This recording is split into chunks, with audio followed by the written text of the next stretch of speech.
现代台语版圣经耶利米书第39章。西底家统治犹大第9年10月，巴比伦王尼布甲尼撒带伊的大军来围攻耶路撒冷。西底家第11年4月初9，耶路撒冷城受攻破。城受攻破的时，巴比伦王的将领包括尼甲、哈利斯、三甲、尼波、撒西金，另外阁一个尼甲、沙利斯，以及巴比伦王其他的军官，拢来坐伫城的中央门。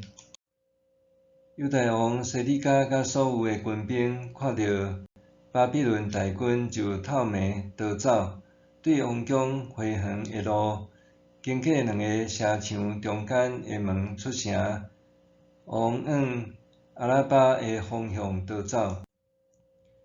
巴比伦的军兵追入因，伫耶利哥的平原惹到西底家，甲伊掠起来，掠去巴比伦王尼布甲尼撒遐。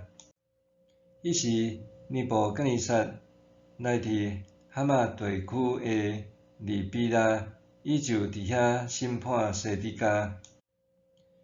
巴比伦王伫利比拉杀死西底家的囝，互伊亲目看到，嘛杀死犹大所有的贵族。后来，巴比伦王野西底家的两蕊目睭，用铜链甲伊链缀，要甲伊掠去巴比伦。巴比伦人放火烧王宫甲人民的厝，拆毁耶路撒冷的城墙。迄时，侍卫长尼布撒拉旦将城内剩落来的人民，包含归顺的人，甲其他的人民，拢掠去巴比伦。伊甲人民中间啥物拢无的散赤人留伫犹大地，甲葡萄园甲田园分互因。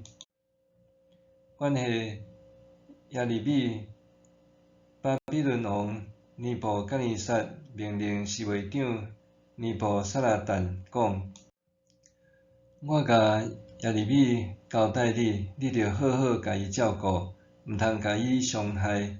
伊有啥物要求，你着照安尼办理。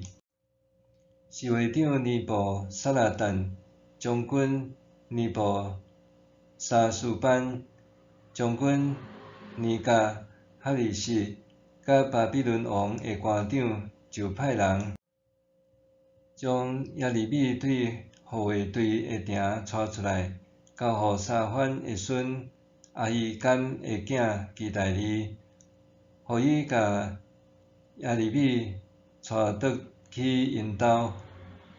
对安尼，耶利米会当伫人民的中间徛起。耶利米搁关伫护卫队的埕的时，上主对伊讲：你去甲古实人以别米勒讲，上主万军的统帅以色列的上帝安尼讲：我要互我的话实现伫即个城，无要赐福气，是要降灾祸。到时你会亲目看到。毋过到迄日，我会救你，你袂互人交伫你得惊的人的手。上主安尼宣布。